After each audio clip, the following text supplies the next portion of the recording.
নমস্কাৰ বন্ধুসকল, আজি এটা নতুন ৰেচিপি আপোনালোকৰ আগলৈ লৈ আহিছোঁ আৰু সেইটো হৈছে কঁঠালৰ মুচি। আমি সকলোৱে কঁঠালৰ মুচি খাই ভাল পাওঁ আৰু এতিয়া কঁঠালৰ মুচি ছিজন, গতিকে চাওঁ আহক কেনেকৈ এই কঁঠালৰ মুচি আমি ৰান্ধিব পাৰোঁ। ইয়াৰ বাবে আমাক লাগিব এটা কঁঠালৰ মুচি, তাৰপিছত আমাক প্ৰয়োজন হ'ব কেইটামান জলকীয়া, জ্বলা অনুসৰি, বিলাহী, 3টা বা 4টামান পিঁয়াজ আৰু কেইফুটামান নহৰু। কঁঠালৰ মুচিটো কটাৰ পিছত ইয়াক অলপ সময় এনেদৰে নিমখৰ পানীত তিয়াই ৰাখিব যাতে ইয়াৰ আঠাখিনি ওলাই যায়।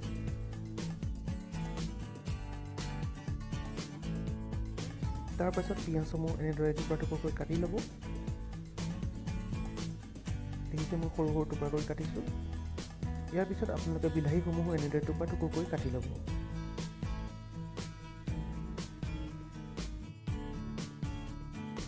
বিলাহীখিনি কটাৰ পিছত এনেদৰে জলকীয়াসমূহো সৰু সৰুকৈ কাটি ল'ব। মই প্ৰায় 5-6টামান জলকীয়া লৈছোঁ। তাৰপাছত নহৰু কেইফুটা এনেদৰে এটা শিলেৰে ভাঙি ল'ব। এয়া আমাৰ সকলো বস্তু কাটি শেষ হৈছে আৰু ইয়াৰ পিছত আমি ৰান্ধিবলৈ সাজু হ'ব পাৰোঁ। কাটি থোৱা মুচিখিনি আপোনালোকে অলপমান সময় বইল কৰি ল'ব, তেতিয়া সোনকালে সিজিব।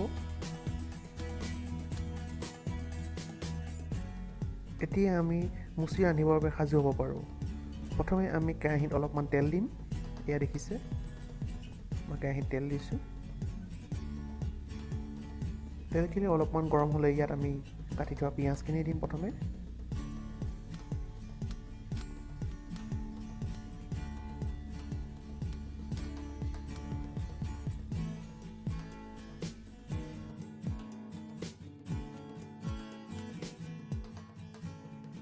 পিঁয়াজখিনি অকণমান ৰঙচুৱা হ'লে তাত আমি প্ৰথমে বিলাহী আৰু জলকীয়াখিনি দিম। এই দেখিছে মই বিলাহী আৰু জলকীয়াখিনি এনেদৰে দি দিছোঁ। তাৰপিছত ভালদৰে আমি এইখিনি গোটেইখিনি লৰাই দিম।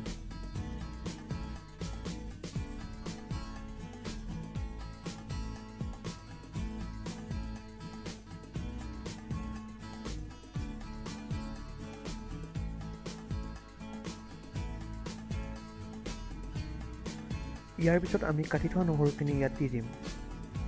এয়া দেখিছে আমি ইতিমধ্যে নহৰুখিনি কাটি ৰাখিছিলোঁ, এতিয়া আমি ইয়াত দি দিছোঁ।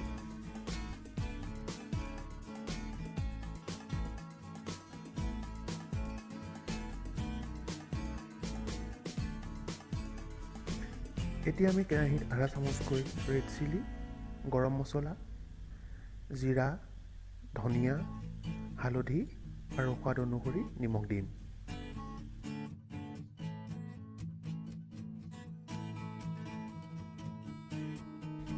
গোটেইখিনি মছলা দিয়াৰ পিছত আমি কেৰাহীত অকণমান পানী দিম।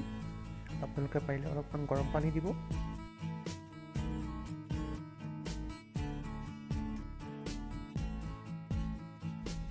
ইয়াৰ পিছত আমি বইল কৰি ৰখা কঁঠালৰ মুচিখিনি এনেদৰে দি দিম আৰু গোটেইখিনি ভালদৰে মিক্স কৰি দিম।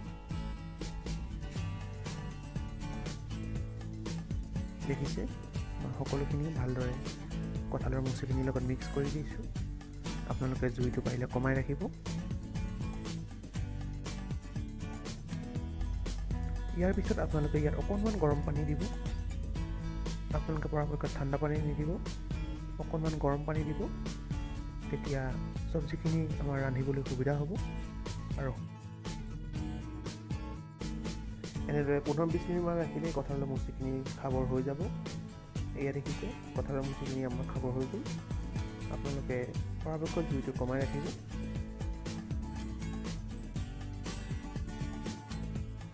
এতিয়া এটা পাত্ৰত কঁঠালৰ মুচিখিনি এনেদৰে কাঢ়ি ৰাখিব। এয়া দেখিছে কঁঠালৰ মুচিখিনি খুব ধুনীয়াকৈ সিজিছে। আমাৰ ঘৰৰ সকলোৱে খাই যথেষ্ট ভাল পালে। আৰু বন্ধুসকল, আপোনালোকেও এনেদৰে নতুন নতুন ৰেচিপিবিলাক আমাৰ চেনেলত চাই থাকিবলৈ চেনেলটো ছাবস্ক্ৰাইব কৰি ল'ব। ধন্যবাদ।